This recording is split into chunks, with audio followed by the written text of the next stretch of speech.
There are stories in the Bibles that are told when you're a child, but as soon as you're a grown-up, they no longer seem to show up. I guess grown-ups don't like action and they find no satisfaction in these famous children's stories. Do they think they are too boring?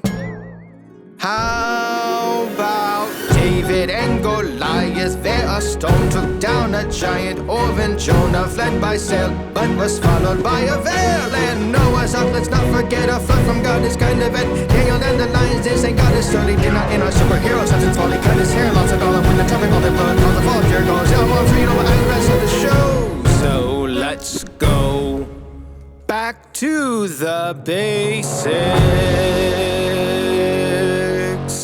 Wow! Oh, was that supposed to be recording? What? David and Goliath. And a robot. What? That wasn't in there? Oh, am I not supposed to say that? Hello, boys and girls. We are back again for another episode of Back to the Basics. I am Under arrest. Huh? He is the professor. No, Goober, I'm saying he's under arrest. You all are, including that bird. Ugh, this is preposterous. Doofus, please get out. I am a government official here on official duty, Hey, I thought you worked for the post office. which is a branch of the government. I might as well be FBI or CIA to you. And what is your official duty then? To deliver a package? Today, it's to make a citizen's arrest, but also another package. But mostly an arrest. Ugh, and what are you arresting us for? Because you are space robots from the future and have traveled back in time to destroy this world? I am? Professor, why didn't you tell me? Take me in, Doofus. I don't want my unknown robot powers to take this world down. Well, thank you. Now, I didn't bring any handcuffs. Mine were confiscated a few months ago. Professor, do you happen to have some handcuffs I could borrow for a snitch? Goodbye, Gerty. Tell my parents I love them, even from this cold, robotic, metal heart. Rope maybe? I could tie everybody up, although I'm not very good with knots, so scratch that idea. Goodbye, Professor. I'm sorry I didn't tell you I was a robot before you gave me this job. How about just some tape or glue, or even yarn? It could be like a handcuff craft project that we do together. Gah, Goober, you're not a robot. Wait, I'm not? Of course not. And what proof do you have that we are time-traveling robots? 'Cause I saw you arrive in your evil robotic spaceship. Hold on a second. Do you mean our time machine? Time machine, evil robotic spaceship, you can choose to call it whatever you like. I told you last time that we were time travelers. That is exactly what a time-traveling robot would say to try and trick me. Doofus, this is our show. We use the time machine to travel back in time and visit the most famous children's stories from the Bible. It gives us a first-hand account of what really happened. Well, kind of. Yes, there are hiccups along the way, and sometimes even we make mistakes. And yet, each and every time, we see the Bible is always correct, no matter what we do. Every single word of it. All I heard was blah, blah, blah. I'm a robot from the future, blah, blah, blah. Ah, then prove it, Doofus. Until then, we have a show to do. Oh, I will. Mark my words. When I return, I will have my proof. I will also have an acceptable pair of handcuffs. Mark my words. Actually, sir, I forgot to give you this package. Oh, why, thank you kindly. And if you'll just sign right here, okay, and then here's a survey you're going to get rating me on how good of an experience you had. I would appreciate 5 stars if you don't mind. That would be great. Oh, no problem. Now I'm leaving, and I'll be back for a citizen's arrest. Mark my words. Oh, Professor, I don't like the sound of that. Not one bit. The government is after us. No, they aren't, Goober. What can we do against the government? They're so big. And we're just two guys, a bird, and a time machine. Goober, you've just described a children's Bible story. Ha ha! There's a story about two guys, a bird, and a time machine in the Bible? What translation are you pulling this from? Probably New World. Not exactly, Goober. But there is a story that pits big versus small, strong versus weak, a giant versus a young man. This is the story of David and Goliath, the greatest underdog story ever told. Don't you mean King David? Ha-ha, yes! But this is long before he becomes king. You see, Israel was at war with the Philistines. The story of David versus Goliath doesn't actually take place until the 40th day of the war. So what happened? Let us go find out! To the time machine! Set the timer for David and Goliath. Check.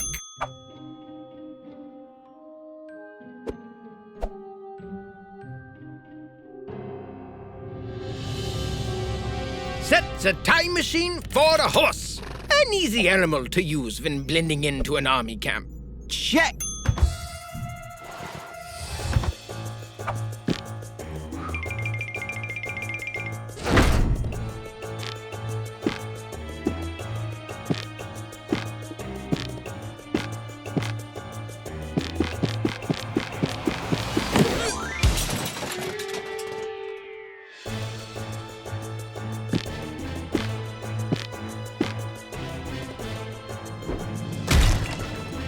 Seat belts? Check. Proof? Oh, you want some proof? I'll give you proof. What about actual audio of you stating that you are, in fact, robots from the future? And for the last item, which we all need to say now, we will not mess with the past.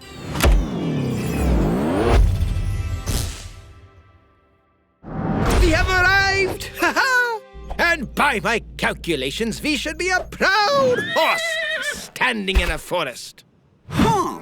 Did horses have hands back in David's time? Oh no! The time machine must have somehow glitched. We didn't transform properly at all and missed our landing location completely. Oh, we are now just a soldier robot standing inside the army camp. Wait a second. You're telling me we've gone back in time? And we're a robot? We've become the very thing we told Doofus we weren't. Calm down, Goober, calm down. We aren't robots from the future. The time machine just glitched. To blend in, I'll throw on this, helmet. Yes, and armor. We will be wearing the red and gold, the brave colors of the warriors of Israel. It sounds as if the battle is about to begin. Maybe this robot is the perfect disguise. We can see David and Goliath fight right at the front. It sounds as if the battle is starting. Just like the 39 days before today, Goliath should soon come out onto the battlefield and demand a battle against the greatest warrior of the Israelite army. The 39 previous times, no one challenged Goliath. But today, a challenger named David will step forth. I hear Goliath talking, but I can't see him. He's got an incredibly loud voice for being so far away. Does Goliath look like a giant professional wrestler playing the heel role who works up the audience shortly before entering the ring? Precisely.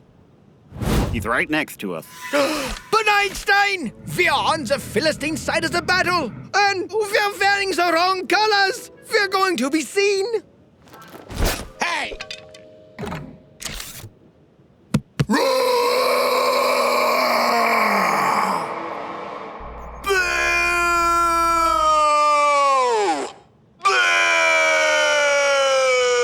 Wait, Goober. We're on the Philistine side. You can't say that.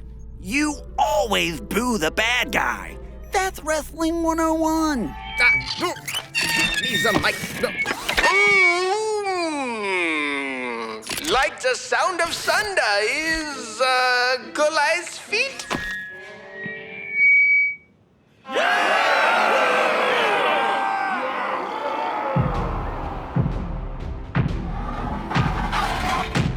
This is the 40th day I've challenged you.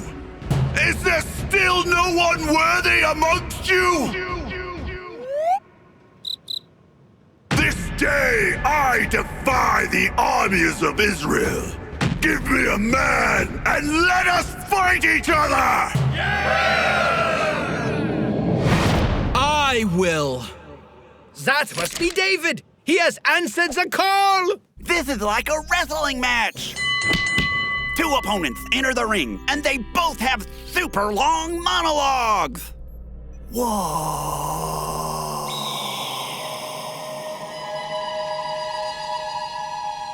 Welcome, ladies and gentlemen. Hold your cheers, let me fill you in on a fight that will soon begin between a boy and a mountain. In place of having these two armies clash, we watch as two champions fight on behalf. After 40 days, we shall finally see which king will be forced to bend the knee. I'm Goliath, the tower, known for these guns, my power. And when I walk, people cower, and those who don't I devour, because my size brings that fear. I'm all alone way up here, 6 cubits high with the sphere, like it's below you appear. So who's this warrior you bring? Can't be this boy in the ring. No armor, I'm not a thing. This fight will last past one swing. You ain't nothing but a kid. Am I a joke? Yeah, you are. Cause I'm David, and I'm not alone. Back with the God who's on the throne. Bring the heat back with a slingshot and these stones. I got no time for this nonsense. About to knock you unconscious. Already heard the prophecy, and one day I'll be king. Am I a dog doing tricks? Won't let you come out with 6. Get too close, I just might turn this bark into a bite. Because my bite ain't no bark, and there is no restart. Inside of this Thunderdome, one bite you ain't going home. I know my volume is loud, so I'll bring this part down. Listen up, listen good, can't get misunderstood. And please mark my words, they're the last to be heard. When I'm through with you, I'll give you to the birds.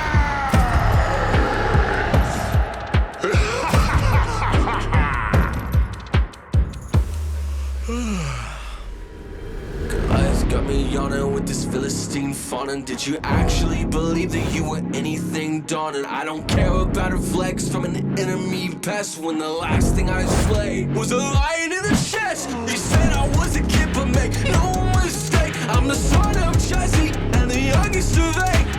Born in an army, just sitting away. Practice every single second to solidify your fate. I brought 5 stones, but 1 is all it'll take. The battle is beginning, Goober. David is charging. So is Goliath. And somehow, he looks even bigger when he's running away from us. What is David gonna do? Haha, well, the secret can be found in his bag. Hopefully it's a really stretchy bag, and he's got a tank in there. The bigger weapon does not always win, Goober. Well, he just pulled something out of his bag, and it's not a tank. Although, he is spinning it around over his head. Hey, maybe it's a personal helicopter. It's a slingshot, Goober. A slingshot! Ha-ha! Back in David's time, slingshots were often used by shepherds to defend their flocks. They would load up a stone inside the slingshot, twirl it over the head, and then let it fly out at maximum velocity. So David using a slingshot makes perfect sense. It is a weapon he would be exceptional with since he's a shepherd. All those who are gathered will know that it's not by sword or by spear that this battle is fought. Because it's already won. The word's already written. Into our hands, you are already given.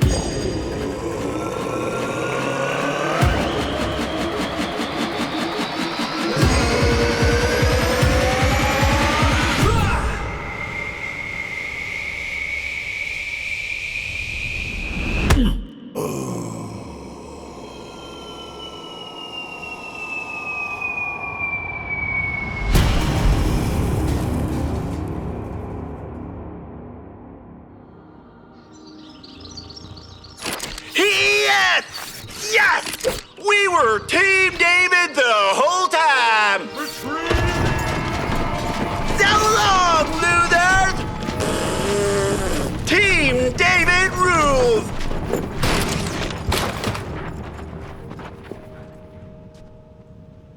Well, Goober, that was probably our most successful trip yet. Albeit with some minor errors. Like being a time-traveling robot from the future, you know, the very thing Doofus warned us about being. But what a view of the battle!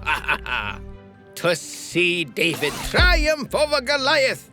And with that, we are off! Wait, hold on a second. It looks like David is holding something. Oh no, not again! This is a kid's show, Goober. Calculating coordinates now. He's got Goliath's sword in one hand. Is he holding a trophy in the other? Maybe, but let's go!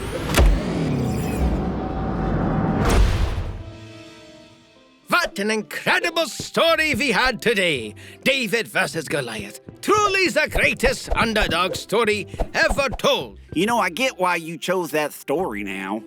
I was scared of the government because they're so big and I'm so small. And this showed us that the small guy can beat the big guy. Therefore, I can beat the government. Whoa, now. That wasn't what the story was about. I just wanted to show that with God's help, anything is possible. And you shouldn't be scared just because you may feel powerless against someone else. You know, back in David's time, the Philistines were probably under militaristic rule, technically making Goliath a government official. Oh, Goober, what will I do with you?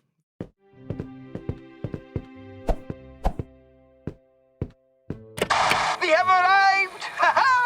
And by my calculations, You're telling me we've gone back in time and we're a robot? You come against me with a sword, spear, and javelin. Communication lost. I knew it! They are time-traveling robots from the future, and I heard a battle! I'm gonna need more evidence.